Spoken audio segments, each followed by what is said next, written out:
একটি শ্বাসযন্ত্রের ভাইরাস যা প্রধানত শিশু, বয়স্ক ব্যক্তি এবং দুর্বল রোগ প্রতিরোধ ক্ষমতা সম্পন্ন ব্যক্তিদের উপর প্রভাব ফেলে।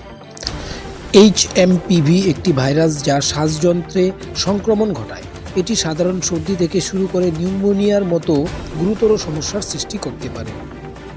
এবার এই রোগের লক্ষণসমূহ সম্পর্কে জানা যাক।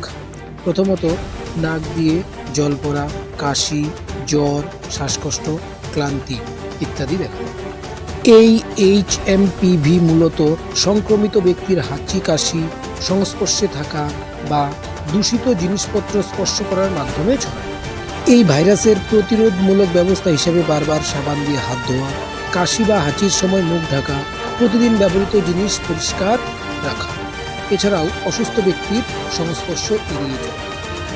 এই ভাইরাসের নির্দিষ্ট কোনো ওষুধ নেই। লক্ষণ অনুযায়ী চিকিৎসা করা হয়।